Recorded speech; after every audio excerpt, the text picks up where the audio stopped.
الله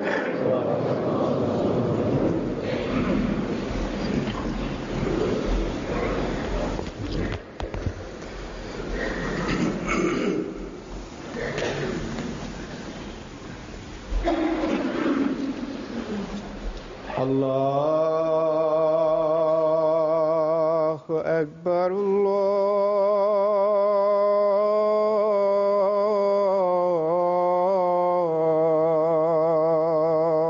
أكبر الله أكبر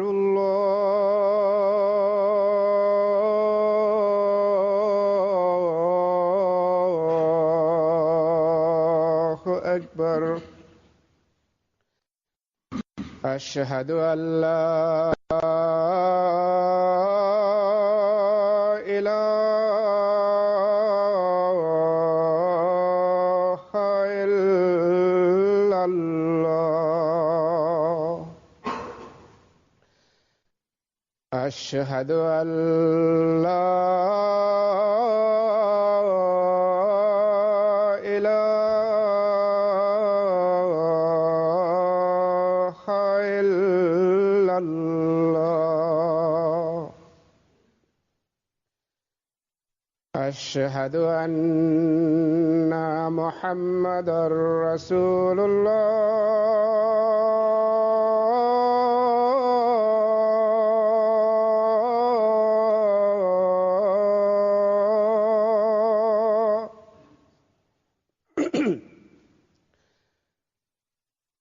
أشهد أن محمدًا رسول الله. حي على الصلاة.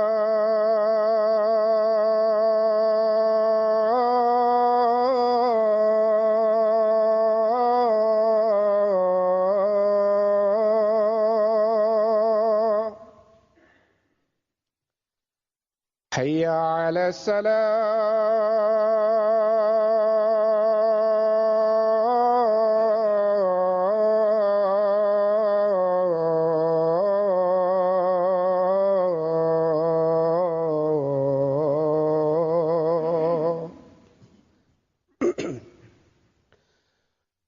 حي على الفلاح.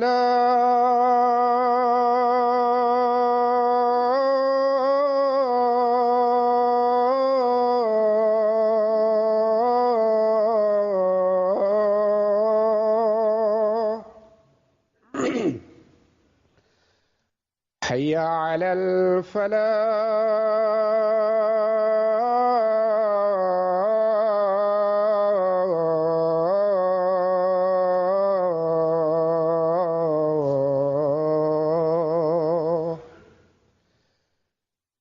الله أكبر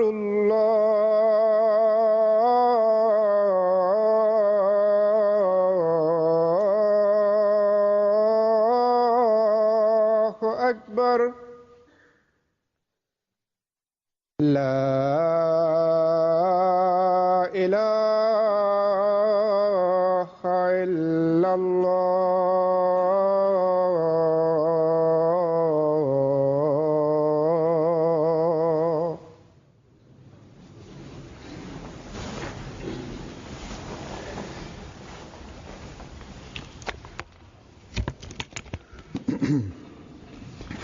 السلام عليكم ورحمة الله.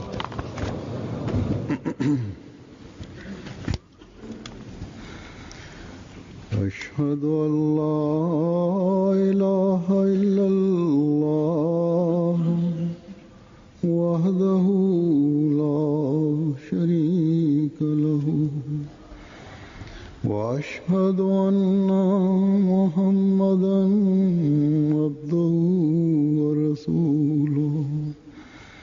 أما بعد فأعوذ بالله من الشيطان الرجيم.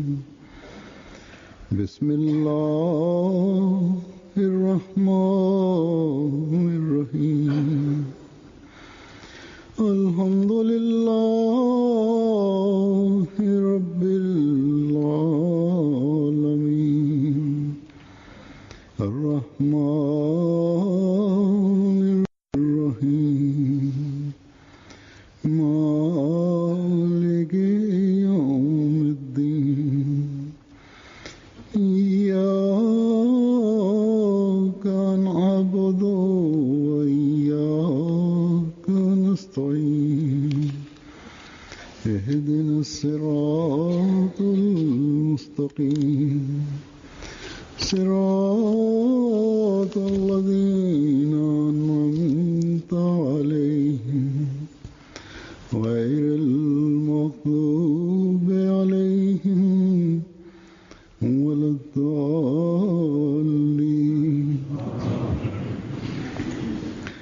وقالوا لن يدخل الجنة إلا من كان هودا ونصارى تلك أمانيهم قل هاتوا برهانكم إن كنتم صادقين بلى من أسلم وجهه لله وهو محسن فله أجره عند ربه ولا خوف عليهم ولا هم يحزنون. आयात का तर्जुमा है. இவ்வசனங்களின் பொருள், யூதர்களாகவோ கிறிஸ்தவர்களாகவோ இருப்பவர்களைத் தவிர வேறெவரும் சொர்க்கத்தில் ஒருபோதும் புகமாட்டார் என்று அவர்கள் கூறுகின்றனர். இவை அவர்களுடைய வீண் ஆசைகளே ஆகும். நீங்கள் உண்மையாளர்களாயின் உங்களுடைய வாதத்திற்குரிய சான்றை கொண்டு வாருங்கள் என நீர் அவர்களிடம் கூறுக. அவ்வாறன்று எவர் தம்மை அல்லாஹ்விடம் முழுமையாக ஒப்படைத்து நற்செயல் செய்பவராகவும் விளங்குகின்றாரோ அவருக்குரிய நற்கூலி அவருடைய இறைவனிடத்தில் உண்டு. அவருக்கு வருங்காலத்தை பற்றிய எவ்வித அச்சமும் இருக்காது. இறந்த காலம் பற்றி அவர்கள் துயரடையவும் மாட்டார்கள். கடந்த நாட்களில் எனக்கு ஒருவர் கடிதம் எழுதினார். பாகிஸ்தானில் இப்போது புதிய அரசு பொறுப்பேற்றுள்ளது. கடந்த அரசாங்கம் செய்ததையே அஹ்மதிகளுக்கு எதிராக இந்த அரசும் செய்யும் என்று கூறியுள்ளார். ஒரு அமைச்சரின் பெயரை குறிப்பிட்டு, இவர் முன்பும் அஹ்மதிகளுடன் நல்ல முறையில் நடந்து கொண்டதில்லை, மீண்டும் அதே நிலைதான் நீடிக்கும் என்றும் கூறி அக்கடிதத்தை எழுதியவர் இதில் தன் கவலையை வெளிப்படுத்தியுள்ளார். என்ன நடக்கும் என்பதை அல்லாஹ்வே நன்கறிவான்.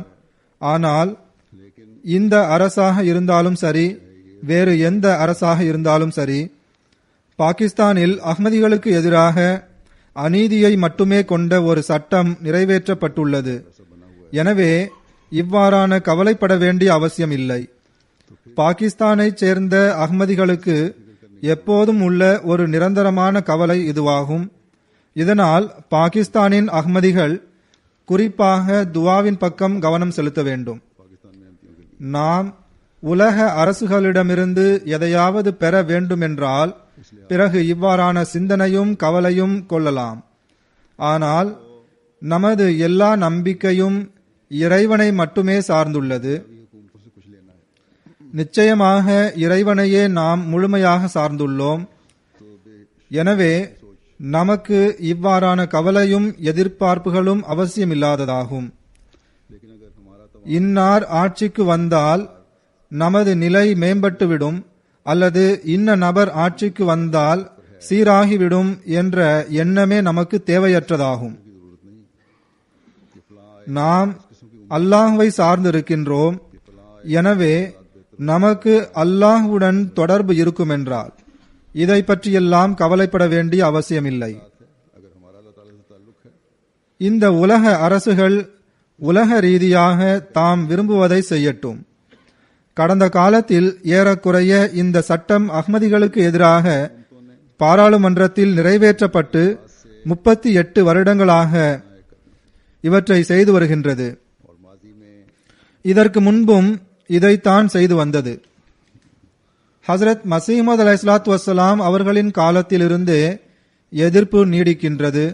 அச்சமயத்தில் அரசாங்க ரீதியாக இல்லாவிட்டாலும் அரசாங்க ஊழியர்கள் எதிரிகளுடன் இணைந்து அஹ்மதியா ஜமாத்திற்கு எதிராக அல்லது அஹ்மதிகளுக்கு எதிராக சில அஹ்மதி நபர்களுக்கு எதிராக திட்டங்களை தீட்டிக் கொண்டுதான் இருந்தனர். எவ்வாறு இருப்பினும் ஒரு குறிப்பிட்ட கொள்கையை கொண்ட அரசாக இருந்தாலும் சரி அல்லது பிற அரசாங்கமாக இருந்தாலும் சரி, இவர்கள் தமது கொள்கையின்படி அஹ்மதிகளை இஸ்லாத்தின் வட்டத்தை விட்டு வெளியேற்றி வைத்துள்ளனர். நமக்கு எதிராக முல்லாக்களுக்கு முழு சுதந்திரம் கொடுத்து வைத்திருப்பதற்கும் இதுவே காரணமாகும். எந்த அரசாங்கம் ஆட்சிக்கு வந்தாலும் அநீதியும் வரம்பு மீறல்களும் நடந்து கொண்டுதான் இருக்கின்றது, இன்னும் அதிகரித்துக் கொண்டிருக்கின்றது.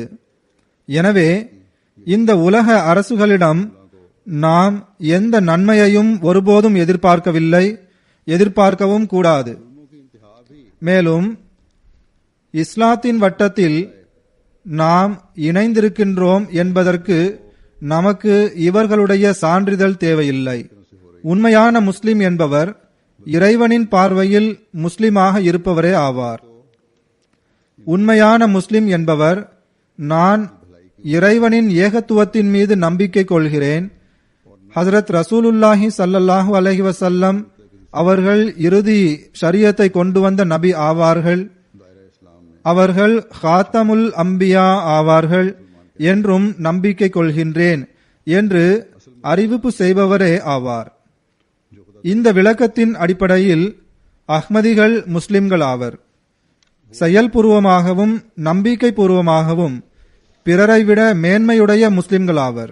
எனவே இந்த அறிவிப்பை செய்த பின் வலுக்கட்டாயமாக நம்மை முஸ்லிம்கள் அல்ல என்று கூறிவிட்டு சட்டத்தின்படி முஸ்லிம்களாக இருக்கக்கூடிய இவர்கள் என்ன செய்தாலும் அல்லது இவர்கள் இயற்றிய சட்டத்தின் பார்வையில் முஸ்லிமாக இருப்பவர்கள் என்ன அநியாயம் செய்தாலும் அல்லது அரசாங்கமும் அரசு ஊழியர்களும் அநியாயம் இழைத்தாலும் இவர்கள் அல்லாஹ்வின் பார்வையில் பாவிகளாக விளங்குகின்றனர். மேலும் அவ்வாறு செய்வதால் இவர்கள் நம்மை இறைவனுக்கு நெருக்கமாக கொண்டு செல்கின்றனர். இவர்களுடைய இந்த செயல்கள் நிச்சயமாக நம்மை இறைவனுக்கு அருகில் கொண்டு வருவதாக அமைய வேண்டும். ஒவ்வொரு அஹ்மதிக்கும் இந்த உணர்வு இருக்க வேண்டும். இறைவனுடன் ஏற்படும் இந்த நெருக்கம் மற்றும் இந்த நெருக்கத்தில் இன்னும் முன்னேறுதல் ஆகியவையே இறை ஜமாத்துகளின் சிறப்பம்சமாகும், சிறப்பாகவும் இருக்க வேண்டும். இங்கு நான் சட்டத்தின் பார்வையில் முஸ்லிம்கள் என்ற சொல்லை பயன்படுத்தினேன். இதை பற்றி முழுமையாக தெரியாதவர்களுக்கு நான் கூறுகின்றேன். பாகிஸ்தானின் சட்டம் அஹ்மதிகள் சட்டத்தின் நோக்கங்களுக்காக முஸ்லிம்கள் அல்ல என்று கூறுகிறது. இது வியக்க வைக்கும் ஒரு பதமாகும். குடியரசு ஆட்சி நடத்தி வருவதாக கூறும் ஒரு நாடு மதத்தை பற்றி தீர்ப்பு கொடுப்பது முட்டாள்தனமான ஒன்றாகும். எவ்வாறு இருப்பினும் 1974 இந்த சட்டம் நிறைவேற்றப்பட்ட பின்னர் இராணுவ ஆட்சி நடத்தியவர் இந்த சட்டத்தில் இன்னும் பல கடுமைகளை கொண்டு வந்தார். இப்போது நான் இந்த விளக்கத்திற்கு செல்ல மாட்டேன். எவ்வாறு இருப்பினும் சட்டத்தின் அடிப்படையில் அஹ்மதிகள் முஸ்லிம் அல்லாதவர்களாவர். உலகில் இஸ்லாத்தின் சரியான வடிவத்தை அஹ்மதிகள்தான் எடுத்து கூறுகின்றனர் என்ற போதிலும் அஹ்மதிகள் முஸ்லிம்கள் அல்ல. ஆனால் அஹ்மதி அல்லாத பாகிஸ்தானிய குடிமக்கள் சட்டத்தின் பார்வையில் முஸ்லிம்கள் ஆவர். இவர்களில் பெரும்பான்மையான அமைப்பினர் இஸ்லாத்தை தவறான வடிவமாக உலகத்திற்கு எடுத்துக்காட்டி இஸ்லாத்தை இழிவுபடுத்துகின்றனர். இருப்பினும் இவர்கள் முஸ்லிம்கள் ஆவர். உலகில் பலர் என்னிடம் கேட்கின்றனர், அமெரிக்கா மற்றும் கனடாவின் எனது சமீபத்திய சுற்றுப்பயணத்திலும் எல்லா இடங்களிலும் பத்திரிகையாளர்கள் என்னிடம் கேட்டார்கள். நான் ஏற்கனவே இதை கூறியுள்ளேன். நீங்கள் இஸ்லாத்தை எடுத்து கூறுகின்றீர்கள், அது சரிதான். ஆனால் முஸ்லிம்களின் பெரும்பான்மை உங்களை முஸ்லிம் என்று ஏற்றுக்கொள்ளவில்லையே. அவர்கள் செய்கின்ற செயல்களின் விளைவு நீங்கள் எடுத்து கூறுகின்ற போதனைக்கு நேர் மாற்றமாக இருக்கின்றதே என்று கேட்கின்றனர். மேலும் அஹ்மதிகள் உலகில் சரியான இஸ்லாமிய புரட்சியை கொண்டு வருவார்கள் என்றும் நீங்கள் வாதம் புரிகின்றீர்கள். இது எவ்வாறு நிகழும் என்றும் கேட்கின்றனர். இதற்கு நான் அவர்களிடம் இது நடக்கும் என்பதல்ல, இது நடந்து வருகிறது என்றே கூறுகிறேன். லட்சக்கணக்கான நல்ல உள்ளம் படைத்த முஸ்லிம்கள் இந்த உண்மையான இஸ்லாத்தை புரிந்து கொண்டு ஒவ்வொரு வருடமும் இந்த உண்மை இஸ்லாத்தில் இணைகின்றனர். இன்ஷா அல்லாஹ் உலகில் இஸ்லாம் ஒரு அமைதி நிறைந்த மார்க்கமாகும். ஹஸ்ரத் முஹம்மது ரசூலுல்லா ஸல்லல்லாஹு அலைஹி வஆலிஹி வஸல்லம் அவர்கள் ஈடு இணையற்ற அமைதியின் தூதுவர் ஆவார்கள் என்று உலகை ஏற்றுக்கொள்ள வைக்கும் வரை இந்த பணியை செய்து கொண்டே செல்வோம். அந்த மாநபியின் கொடியின் கீழ் ரட்சிப்பு உள்ளது என்று உலகை ஏற்றுக்கொள்ள செய்வோம். ஒருவருடைய மதத்தை பற்றி தீர்ப்பு வழங்குவது அல்லது ஒருவர் இந்த மதத்தைச் சேர்ந்தவர் அல்லது சேராதவர் என்று தீர்மானத்திற்கு வருவது வேறு ஒரு நபருடைய பணி அல்ல. மனிதன் தான் எந்த மதத்தைச் சேர்ந்தவன் என்ற முடிவை அவன் சுயமாக எடுக்கின்றான். தீவிரவாதத்தை விரும்பும் அரசாங்கம் அல்லது முல்லாக்கள் நம்மை முஸ்லிம்கள் என்று நம்பினாலும் நம்பாவிட்டாலும் நமக்கு எந்த வித்தியாசமும் ஏற்பட போவதில்லை. நான் முஸ்லிம் ஆவேன். அல்லாஹ்வின் அருளால் ஹஸ்ரத் மசீமது அலைஹிஸ்ஸலாத்து வஸ்ஸலாம் அவர்களை ஏற்றுக்கொண்ட அனைவரும் முஸ்லிம்கள் ஆவர். அது மட்டுமல்ல, ஹஸ்ரத் மசீமது அலைஹிஸ்ஸலாத்து வஸ்ஸலாம் அவர்களை ஏற்றுக்கொள்ளாதவர்களை விட இவர்கள் சிறந்த முஸ்லிம்கள் ஆவார்கள். இவ்வாறே ஒவ்வொரு அஹ்மதியும் நம்புகிறார். இவ்வாறான செயல்களை செய்வதன் மூலம் இவர்களால் அஹ்மதியத்தை ஒன்றும் செய்துவிட முடியாது.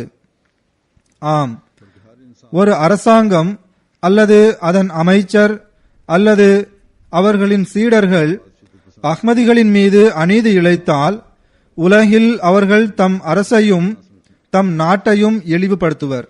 அரசாங்கத்தை இழிவுபடுத்துவதால் நமக்கு ஒன்றும் இல்லை. ஒரு பாகிஸ்தானிய குடிமகன் என்ற அடிப்படையில் நிச்சயமாக வெட்கம் ஏற்படுகிறது. ஆனால் நாடு இழிவடையும் போது ஒவ்வொரு அஹ்மதியின் உள்ளமும் வேதனை அடைகின்றது. ஏனென்றால் இந்த நாட்டிற்காக நாங்கள் பல தியாகங்களை செய்துள்ளோம். இங்கு மார்க்கத்தின் பெயரால் இரத்தம் சிந்தி இவர்கள் நாட்டை இழிவடைய செய்வது மட்டுமின்றி இங்கு நடக்கும் எல்லா அநீதிகளும் இஸ்லாத்தின் பெயரால் நடக்கின்றது.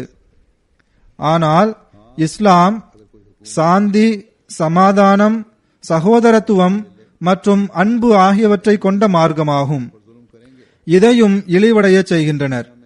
எதிரிகளுடன் கூட சிறந்த முறையில் நடந்து கொள்ளுங்கள் என்று அல்லாஹ் தாலா கூறுகின்றான்.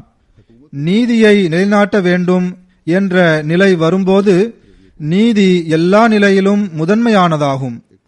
வலா யஜ்ரி மன்னக்கும் ஷனஆனு கௌமின் அலா அல்லா தாதிலு ஏதிலு ஹுவ அக்ரபுலித் தக்வா வத்தகுல்லாஹ் என்பது அல்லாஹ்வின் கட்டளையாகும். அதாவது, ஒரு சமுதாயத்தின் பகைமை உங்களை அநீதி இழைக்குமாறு தூண்ட வேண்டாம். நீதியை நிலைநாட்டுங்கள். இது இறை அச்சத்திற்கு மிக நெருங்கியதாகும். இறை அச்சத்தை மேற்கொள்ளுங்கள் என்று அல்லாஹ் தாலா கூறுகின்றான். இதுவே இஸ்லாத்தின் போதனையாகும். இஸ்லாத்தின் எதிரிகள் ஆட்சேபனை செய்யும் போது நாம் இந்த போதனைகளை எடுத்து கூறி அவர்களின் வாயை அடைக்கின்றோம். திருக்குரானின் அழகிய போதனைகளை எடுத்து கூறி அவர்களுக்கு பதில் தருகிறோம். உண்மையான முஸ்லிம் அல்லாஹ்வின் அச்சத்தையும் அவனது விருப்பத்தையும் குறிக்கோளாக கொள்கின்றார். ஒரு உண்மையான முஸ்லிம் அநீதி மற்றும் அக்கிரமமும் செய்யும் கருத்துக்களை பேசவே மாட்டார். ஆனால் இங்கு பிரச்சனை என்னவென்றால், சமுதாயம் யாரை பின்பற்றுகின்றதோ அவர்களிடம் இறையச்சம் இல்லை. இறையச்சமே இல்லை எனும் போது அநீதி, அக்கிரமம் ஆகியவற்றை தவிர வேறு எதையும் அவர்களிடம் எதிர்பார்க்கவே முடியாது. இங்கு 2 நாட்களுக்கு முன்னால் யூகேவில் ஜமாத் நிறுவப்பட்டு 100 ஆண்டுகள் நிறைவேறியதையொட்டி யூகே பார்லிமெண்ட் ஹவுஸில் ஒரு நிகழ்ச்சி நடைபெற்றது. அதில் 42 பாராளுமன்ற உறுப்பினர்கள் கலந்து கொண்டனர். அவர்களில் டெபுட்டி பிரைம் மினிஸ்டரும் வந்திருந்தார். 6 அமைச்சர்களும் வந்திருந்தனர். பிற டிப்ளோமேட்ஸ் 20 பேரும் இன்னும் படித்த மக்களும் பலர் வந்திருந்தனர். அவர்களின் முன்னிலையில் நான் இஸ்லாத்தின் அழகிய போதனை மற்றும் ஹஜ்ரத் ரசூலுல்லாஹி ஸல்லல்லாஹு அலைஹி வஸல்லம் அவர்களின் முன்மாதிரியின் ஒளியில் உண்மையான இஸ்லாம் என்றால் என்ன என்று எடுத்துரைத்தேன்.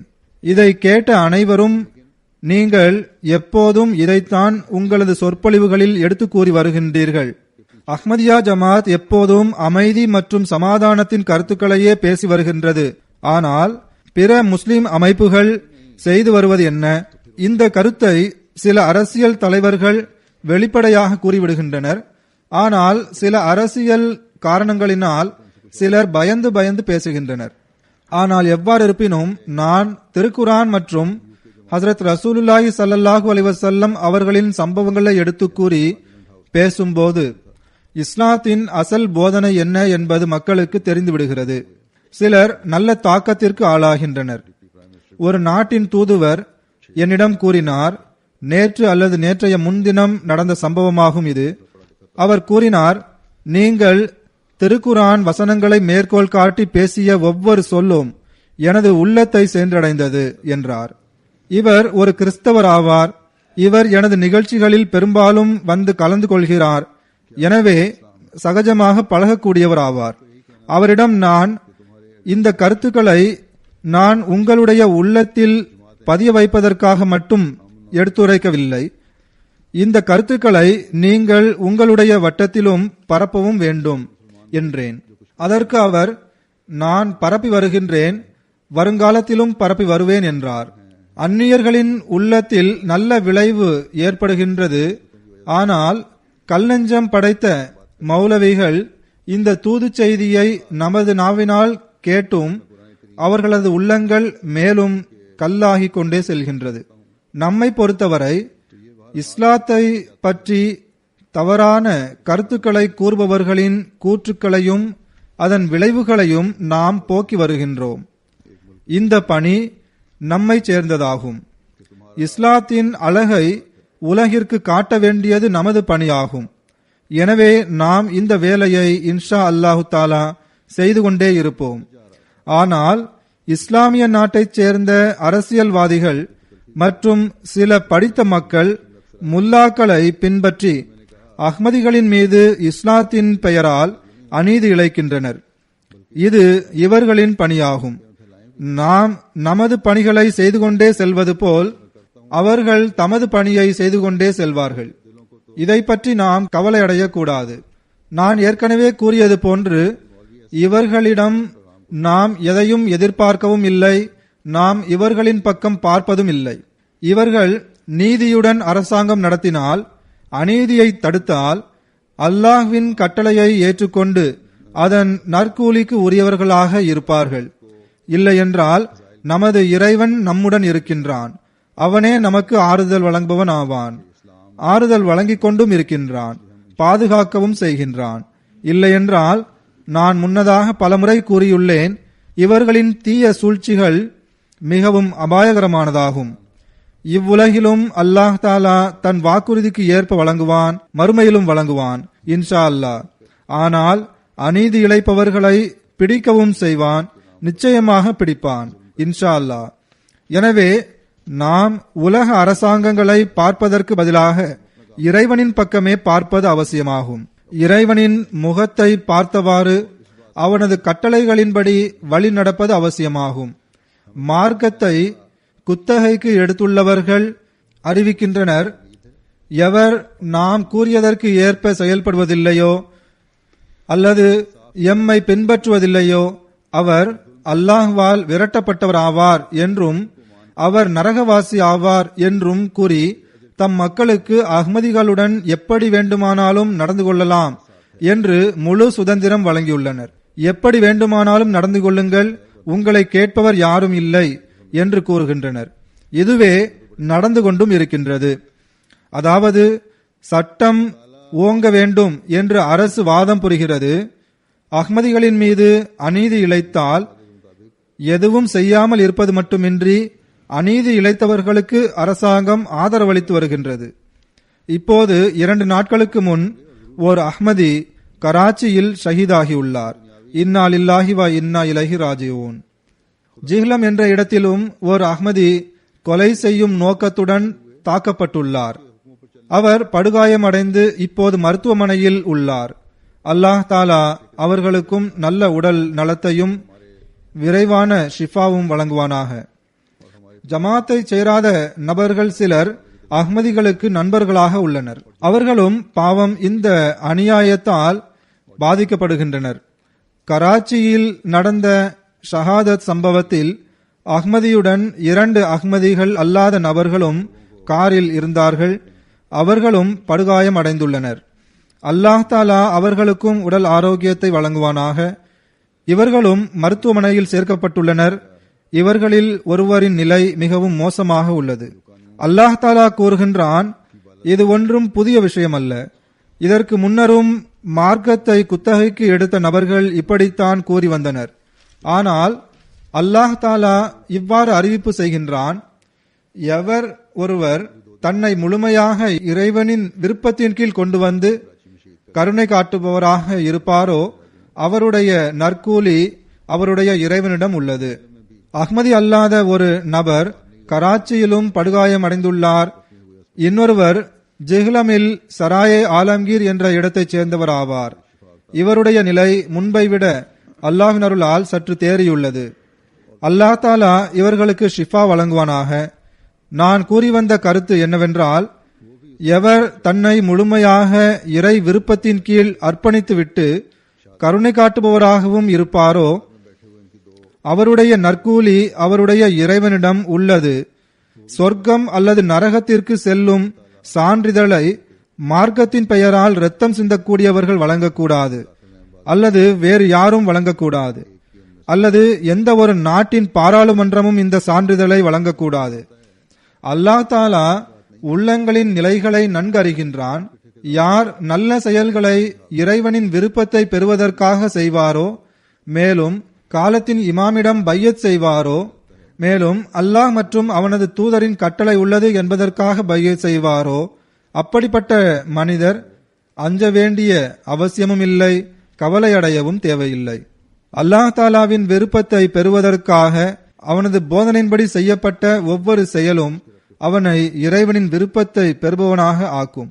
எனவே அல்லாஹ் தாலா மற்றும் அவனது தூதர் ஸல்லல்லாஹு அலைஹி வஸல்லம் அவர்களின் கட்டளைக்கு கட்டுப்பட்டவாறு ஹஜ்ரத் மசீமது அலைஹிஸ்ஸலாத்து வஸ்ஸலாம் அவர்களிடம் பையத் செய்த ஒவ்வொரு அஹ்மதியும் நிச்சயமாக அல்லாஹ் தாலாவின் கட்டளையை பேணி நடப்பவர்கள் ஆவார்கள். அவர் உறுதியான முஸ்லிம் ஆவார்.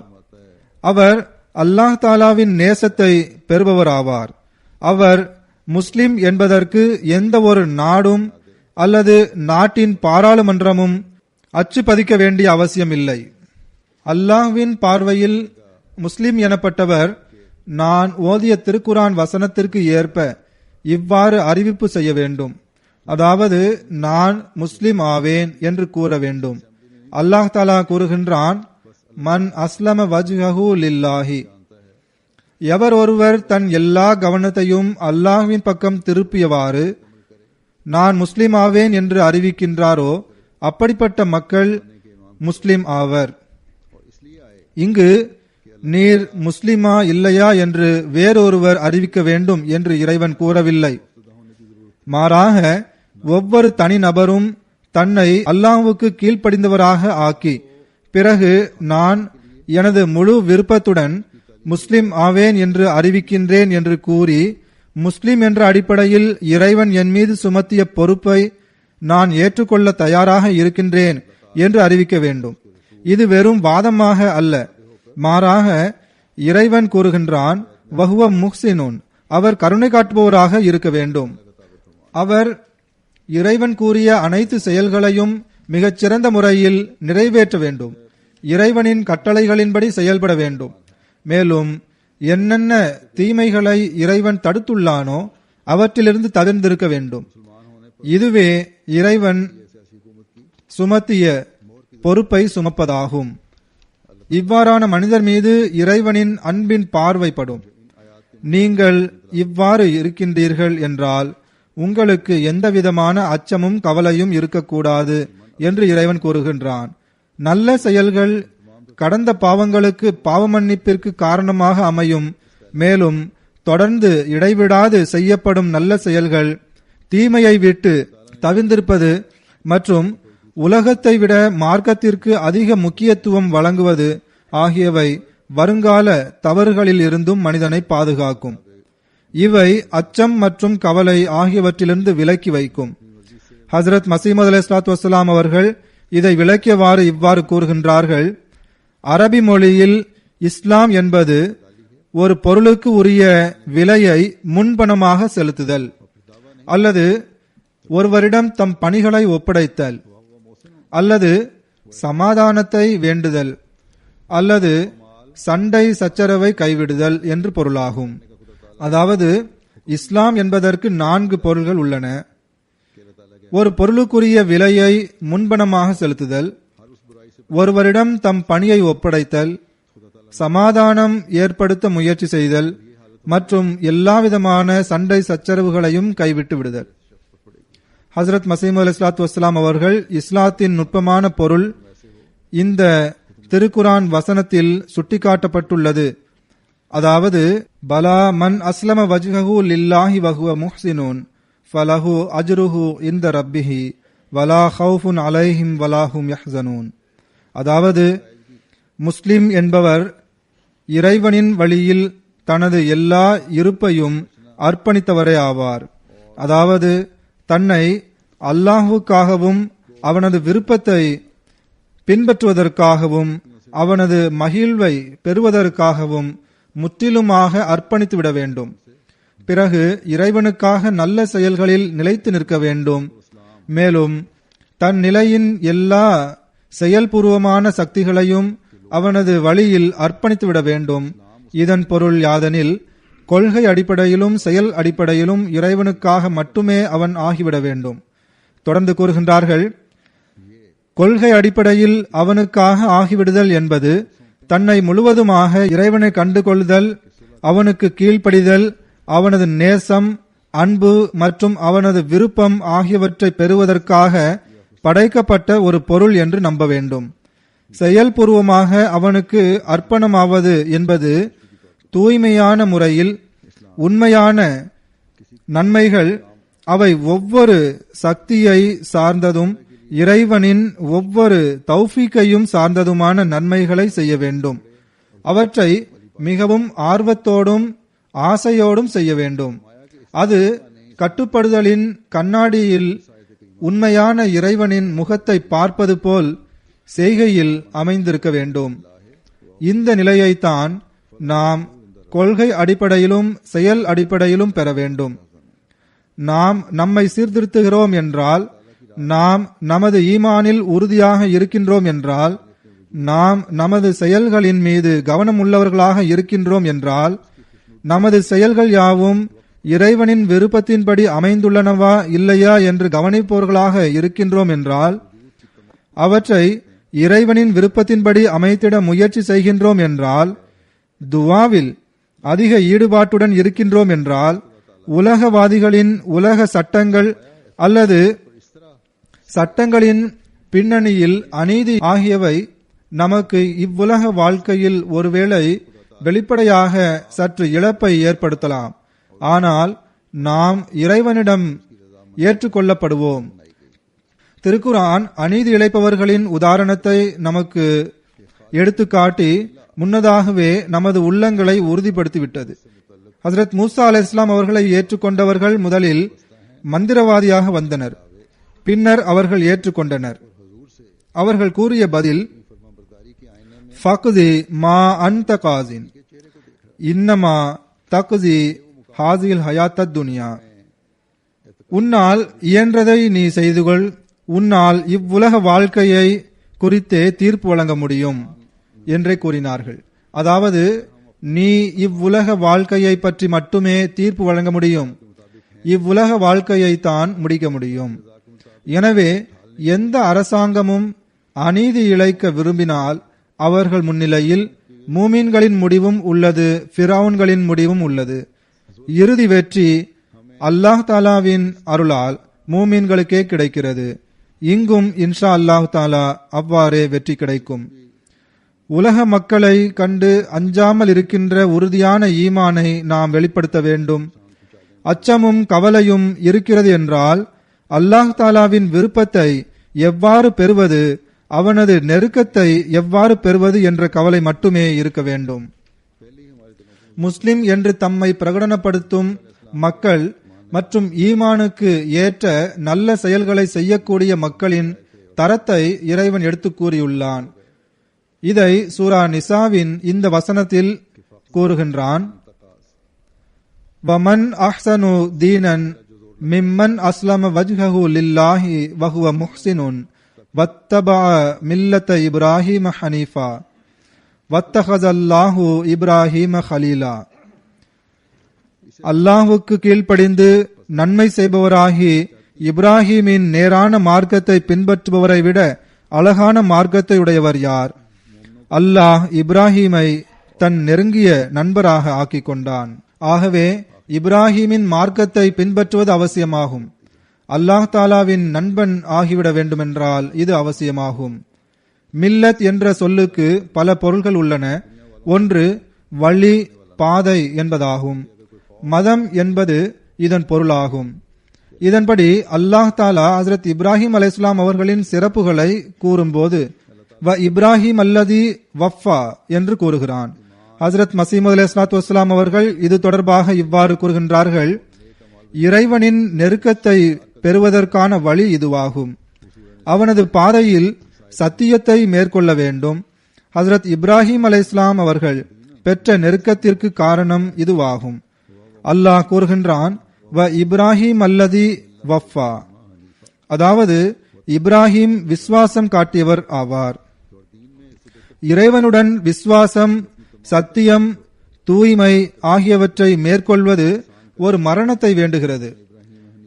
மனிதன் இவ்வுலக இச்சைகள் மற்றும் பெருமிதங்களின் மீது தண்ணீர் தெளித்துவிட்டு எல்லா எளிவு மற்றும் கடினம் ஆகியவற்றை இறைவனுக்காக பொறுத்து கொள்ள தயாராகாதவரை இந்த நற்குணங்கள் உருவாகாது. அவர்கள் மேலும் கூறுகின்றார்கள், மனிதன் தூய்மையான முறையில் இறைவனுக்காக அர்ப்பணமாகிவிடாதவரை, அவனது வழியில் எல்லா துன்பங்களையும் தாங்கிக் கொள்ளாதவரை உண்மை மற்றும் தூய்மையின் சாயல் உருவாவது கடினமாகும். அல்லாஹ் தாலா செயல்களை விரும்புகின்றான். அவன் செயல் மூலமே திருப்தி அடைகின்றான். அப்படிப்பட்ட செயல் துன்பத்தால் விளைகிறது. ஆனால் மனிதன் இறைவனுக்காக துன்பத்தை சகித்துக் கொள்ள தயாராகும் போது இறைவன் அவரை ஒருபோதும் துன்பத்தில் ஆழ்த்த மாட்டான். மேலும் அவர்கள் கூறுகின்றார்கள், அல்லாஹ் அல்லாத ஏனையவற்றிலிருந்து உள்ளத்தை தூய்மையாக்கி இறை நேசத்தை கொண்டு நிரப்பி இறை விருப்பத்திற்கு ஏற்ப செயல்பட்டு நிழல் அதன் அசல் பொருளுக்கு முற்றிலும் கீழ்ப்படிந்து இருப்பதைப் போல் அந்த மனிதனின் விருப்பமும் இறைவனின் விருப்பமும் ஒன்றாக இருக்க வேண்டும். அவற்றிற்கு இடையே வேறுபாடு இருக்கக்கூடாது. இவ்வனைத்தும் துவாவின் மூலம் கிடைக்கின்றது. இவ்வனைத்தும் இப்ராஹிம் அலைஹிஸ்ஸலாத்து வஸ்ஸலாம் அவர்களின் சிறப்பம்சமாகும். பிறகு ஹஜ்ரத் மசீஹ் அலைஹிஸ்ஸலாத்து வஸ்ஸலாம் கூறுகின்றார்கள், இஸ்லாத்தின் உண்மைத்துவம் ஒருவர் தன் எல்லாவற்றையும் வெளிப்படையான மற்றும் அந்தரங்கமான சக்திகள் அனைத்தையும் இறைவனுக்காகவும் அவனது வழியிலும் அர்ப்பணமாக்கிவிடும் போதுதான் தெளிவாக புரியும். மேலும் இறைவன் புறமிருந்து அவனுக்கு கிடைத்த எல்லா அமானிதங்களையும் திரும்ப அவனிடமே உண்மையான முத்துக்களைப் போல் திரும்ப ஒப்படைக்க வேண்டும். கொள்கை அடிப்படையில் மட்டுமல்லாது செயல்பூர்வமாகவும் அவனது கண்ணாடியில் இஸ்லாம் மற்றும் அதன் எல்லா வடிவமும் காட்டப்பட வேண்டும். அதாவது தான் ஒரு முஸ்லிம் என்று பிரகடனம் படுத்தும் நபர் தன் கை, கால்கள், உள்ளம், மூளை, அவரது அறிவு மற்றும் புரிகின்ற திறன், அவருடைய கோபம் மற்றும் கருணை, அவருடைய பொறுத்து கொள்ளும் தன்மை மற்றும் அவரது அறிவு, அவரது எல்லா ஆன்மீக மற்றும் பௌதீக திறன் மற்றும் சக்திகள் அவரது கண்ணியம் மற்றும் செல்வங்கள், அவரது ஓய்வு மற்றும் மகிழ்ச்சி, இன்னும் அவரது உச்சி முடி முதல் கால் நகம் வரை வெளிப்படையாகவும் அந்தரங்கமாகவும் உள்ள அனைத்தும், அவரது எண்ணங்கள், அவரது உள்ளத்தின் அச்சங்கள் உட்பட அவரது மன உணர்ச்சிகள் ஆகிய அனைத்தும் இறைவனுக்கு கீழ்ப்படிந்திட வேண்டும்.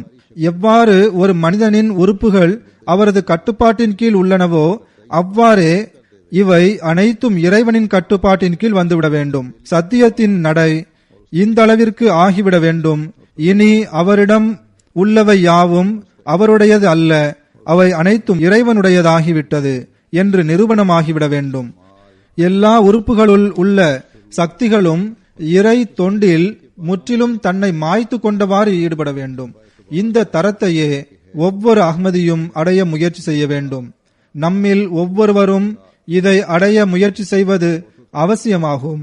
இந்த தரத்தை நாம் அடைய முயற்சி செய்யும் போதுதான் நாம் உண்மையான முஸ்லிம் என்று பிரகடனம் செய்ய முடியும். அப்போதுதான் நாம் இறைவனின் பாதுகாவலில் கீழ் வரக்கூடியவர்களாக இருப்போம்.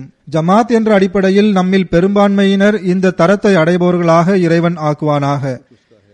துவாவின் பக்கம் கவனம் செலுத்துபவர்களாகவும் நாம் உண்மையில் இஸ்லாத்தின் சாயலை மேற்கொள்பவர்களாகவும் இருப்போமாக. பிறகு இறைவனின் அருள்கொடைகளை நாம் ஈர்த்தவாறு புஷ்ரா லில் முஸ்லிமீன், கட்டுப்பட்டு நடப்பவர்களுக்கு நற்செய்தி உண்டு என்று கூறிய மக்களில் நாம் சேர வேண்டும். அதாவது கட்டுப்படுவதற்காக தூய முறையில் இஸ்லாத்தின் கட்டளைகளின்படி செயல்படுபவர்களுக்கு நற்செய்தி உள்ளது. அல்லாஹ்வின் புறமிருந்து நற்செய்தி கிடைக்கும் போது எதிரிகள் வேறறுக்கப்படுவதும் முடிவுக்கு வருவதுமான காட்சிகளும் நமக்கு தென்படுகின்றன. நம்மில் பலருக்கு துவாக்களின் பக்கம் கவனம் ஏற்படும்படி அல்லாஹ் ஆக்குவானாக. எல்லா அஹ்மதிகளுக்கும் துவாவின் பால் கவனம் ஏற்பட வேண்டும். அல்லாஹ்வின் சிறப்பான தொடர்பு ஏற்படட்டுமாக. விரைவில் நாம் எதிரிகளின் தீய முடிவை பார்க்கக்கூடியவர்களாக இருப்போமாக. நான் ஏற்கனவே கூறினேன், கராச்சியில் ஓர் அஹ்மதி ஷஹீதாக்கப்பட்டுள்ளார். அவரை பற்றிய விவரங்களை எடுத்து கூறுகின்றேன். இன்ஷா அல்லாஹ் ஜும்மா தொழுகைக்கு பிறகு அவருடைய ஜனாசா காயிப் தொழுகையை தொழ வைப்பேன். இவரது பெயர் மதிப்பிற்குரிய சௌத்ரி ஹாமித் சமி சாஹிப் ஆகும். இவர் மர்ஹூம் சௌத்ரி அப்துல் சமி காதிம் சாஹிப் அவர்களது மகன் ஆவார். இவர் கராச்சியில் குல்ஷனே இக்பால் என்ற இடத்தில் வசித்து வந்தார். ஜூன் 11ஆம் தேதி இவர் ஷஹீதாகியுள்ளார். இவரது குடும்பத்திற்கு இவருடைய பாட்டனார் மதிப்பிற்குரிய சௌத்ரி அப்துல் ரஹீம் சாஹிப் மூலமாக அஹ்மதியத் கிடைத்தது. இவருடைய பாட்டனார் குர்தாஸ்பூர் இந்தியாவைச் சேர்ந்தவர் ஆவார்.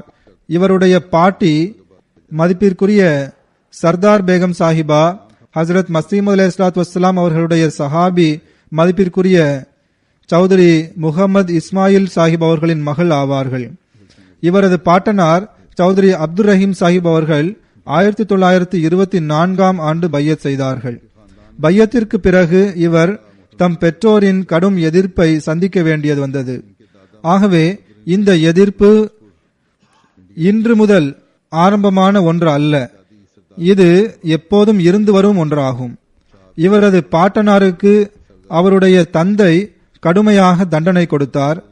அவருடைய உள்ளங்கையில் கட்டிலை வைத்து கட்டி அதன் மீது ஏறி தூங்குவார். இவ்வாறு இவருடைய பாட்டனார் இரவு முழுவதும் கை கட்டப்பட்ட நிலையிலேயே இருப்பார். இதன் காரணமாக இவரது உள்ளங்கையில் தழும்பும் ஏற்பட்டுவிட்டது. பிறகு 1929ஆம் ஆண்டு இவர்கள் லாகூருக்கு இடம்பெயர்ந்து அங்கேயே தங்கினார்கள். ஹாமித் சமி சாஹிப் அவர்களும் லாகூரில் தான் பிறந்தார்கள்.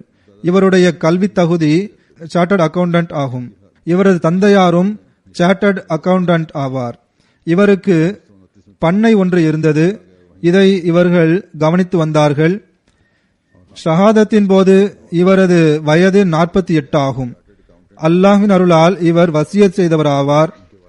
அசர் தொழுகைக்கு பிறகு ஏறக்குறைய 6:30 மணிக்கு தமது பண்ணையிலிருந்து கராச்சியின் ஜின்னாஹ் ரோட்டில் காரில் சென்று கொண்டிருந்தார்.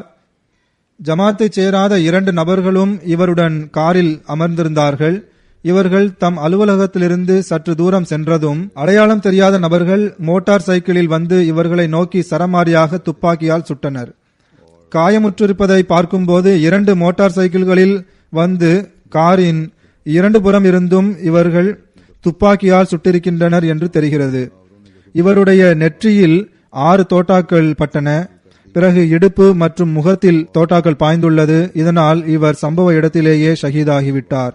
இன்னா லில்லாஹி வ இன்னா இலைஹி ராஜிஊன். இவருடன் இருந்த 2 நபர்களுக்கும் நான் கூறியது போன்று இவர்கள் காயமடைந்துள்ளார்கள். இவர்களில் ஒருவருடைய நிலை கவலைக்கிடமாக உள்ளது. அல்லாஹ் தாலா இவர்கள் மீதும் கருணை காட்டுவானாக.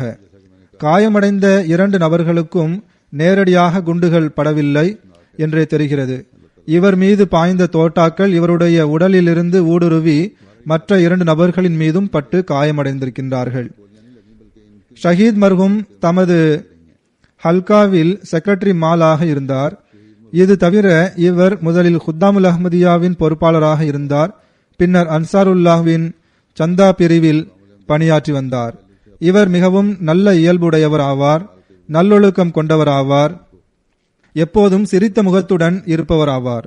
மிகவும் அதிக அன்பு செலுத்துபவர் ஆவார். இவர் தன் மனைவி மற்றும் மக்களை மிகவும் நேசிப்பவராக இருந்தார். பிற மக்களிடமும் பரிவுடன் நடந்து கொள்வார். இவருடைய ஹல்காவின் சதர் கூறுகின்றார், ஷஹீத் மர்ஹூம் மிகவும் கீழ்ப்படியும் குணமுடையவர் ஆவார். நான் மே மாதம் சந்தாவை பூர்த்தி செய்யுமாறு கூறினேன். உடனடியாக இவர் முழுமையாக தன்னுடைய சந்தாவை செலுத்திவிட்டார். இவர் ஜூன் 11ஆம் தேதி, அதாவது இவர் ஷஹீதான தேதி அன்று ஒரு நாள் முன்பு வசியத்து செய்தவர்களுக்காக ஒரு கூட்டம் நடைபெற்றது. அந்த கூட்டத்தில் மிகவும் சிறந்த முறையில் வசியத்தின் முக்கியத்துவம் மற்றும் சந்தாவை பற்றி சிறந்த முறையில் உரையாற்றினார். இவர் சொற்பொழிவு நிகழ்த்துபவராவார். இன்டர்ன்ஷிப் செய்வதற்காக அஹ்மதிகளுக்கு உதவி செய்து வந்தார். இவருடைய மனைவி சபா ஹாமித் சாஹிபா ஆவார்கள். இவருக்கு 2 மகள்கள் உள்ளனர். மூத்த மகள் மூசா ஹாமித் சாஹிபா 14 வயது ஆகின்றது. இரண்டாவது மகள் பாரியா ஹாமித் 7 வயது ஆகின்றது. மகன் ராசிக் அஹ்மத் 9 வயதாகின்றது. அல்லாஹ் தாலா இவர்களுக்கு பொறுமையும் மனதைரியத்தையும் வழங்குவானாக. இவர்களுக்கு இறைவன் பாதுகாவலனாகவும் உதவியாளனாகவும் இருப்பானாக. இவரது இன்னும் சில சகோதரர்களும் சகோதரிகளும் பாகிஸ்தானுக்கு வெளியே பிற நாடுகளில் வசிக்கின்றனர். அல்லாஹ் தாலா இவரது தர்ஜாக்களை உயர்த்தி கொண்டே செல்வானாக.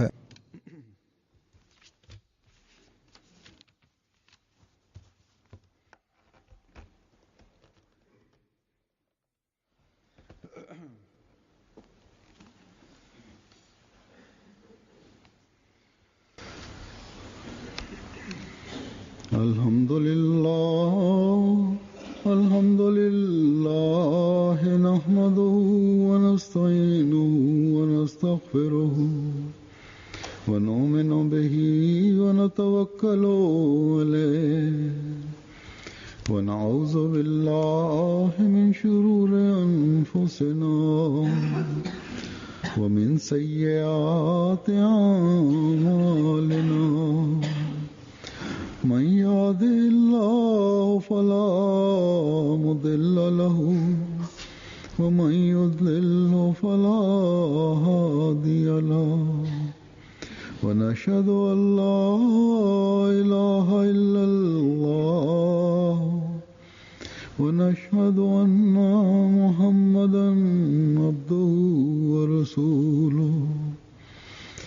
عباد الله رحمكم الله إن الله يأمر بالعدل والإحسان وإيتاء ذي القربى وينهى عن الفحشاء والمنكر